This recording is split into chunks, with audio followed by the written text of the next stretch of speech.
इशिता किशोर, UPSC topper के बारे में वो बातें जो आपको जानना जरूरी है। हर साल यूपीएससी सिविल सेवा परीक्षा के नतीजे के साथ ही छात्रों का संघर्ष, लगन और प्रतिभा के नए किस्से सामने आते हैं। उनकी कहानियां सिविल सेवा की तैयारी करने वाले छात्रों के लिए प्रेरणा बन जाती हैं। सिविल सेवा साल 2022 की टॉपर हैं इशिता किशोर। तो आओ जानें इशिता के बारे में कुछ दिलचस्प बातें। 27 साल की इशिता किशोर की पहली दिलचस्प बात यह है कि इशिता का ये सिविल सेवा परीक्षा का तीसरा प्रयास था। इससे पहले दोनों ही प्रयासों में वो प्रीलिम्स परीक्षा भी क्वालिफाई नहीं कर सकी थी और तीसरी बार में उन्होंने टॉप किया। दूसरी दिलचस्प बात यह है कि इशिता ने दिल्ली यूनिवर्सिटी के श्रीराम कॉलेज ऑफ कॉमर्स से अर्थशास्त्र में बीए ऑनर्स किया है, लेकिन सिविल सेवा परीक्षा में उनका विषय राजनीति शास्त्र और अंतर्राष्ट्रीय संबंध था। ये विषय उन्होंने क्यों चुना, इस पर वो कहती है, राजनीति शास्त्र ग्रेजुएशन में मेरा एक विषय था, तो मुझे इस विषय के बारे में थोड़ा आइडिया तो पहले से था। मुझे लगा कि राजनीति शास्त्र एक ऐसा विषय है जिसमें मैं खुद को बेहतर तरीके से एक्सप्रेस कर सकती हूँ और अंतर्राष्ट्रीय संबंध समकालीन विषय है। मुझे लगा कि ये विषय मेरे लिए अर्थशास्त्र से बेहतर होगा। मैंने बहुत सोच समझकर अपने मजबूत पक्ष का इस्तेमाल करने का फैसला लिया। तीसरी दिलचस्प बात यह है कि इशिता ने ग्रेजुएशन के बाद 2 साल तक अर्न्स्ट एंड यंग कंपनी में बतौर रिस्क एनालिस्ट काम किया। इसके बाद उन्होंने नौकरी छोड़कर सिविल सेवा परीक्षा की तैयारी करने का फैसला किया। ये फैसला लेने के पीछे की वजह बताते हुए इशिता कहती हैं, मुझे हमेशा से पता था कि मुझे नौकरी करनी है, लेकिन किस टाइप की नौकरी करनी है मुझे ये तय करना था।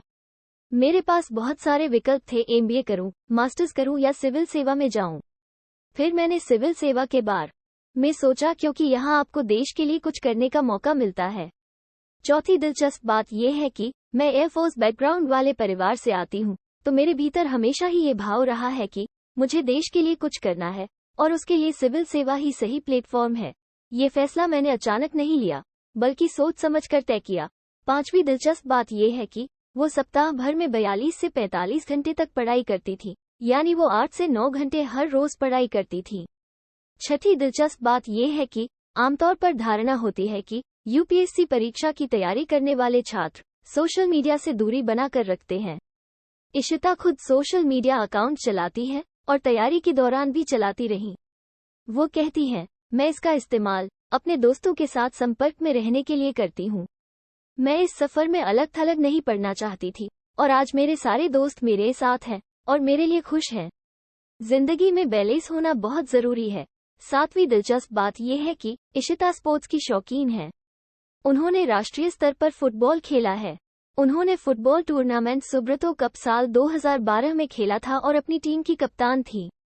आठवीं दिलचस्प बात यह है कि इशिता ने अपनी माँ और नानी से बिहार की मशहूर मधुबनी पेंटिंग सीखी है और वो मधुबनी पेंटिंग बनाती हैं।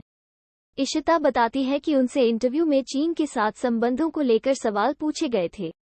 उनसे पूछा गया कि अरुणाचल प्रदेश में हो रहे विवाद से कैसे निपटा जाए, उनकी राय में बेहतर निष्कर्ष क्या हो सकते हैं। लेकिन इशिता बताती है कि एक सवाल जो मुझे बहुत रोचक लगा और वो ये कि मैं खेल की समझ का एडमिनिस्ट्रेशन में कैसे इस्तेमाल कर सकती हूँ।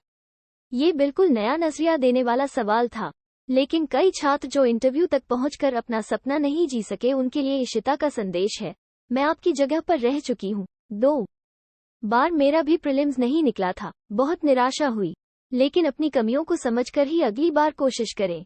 अगर ये लगता है कि कुछ नया करना चाहिए तो वो भी ट्राई करें।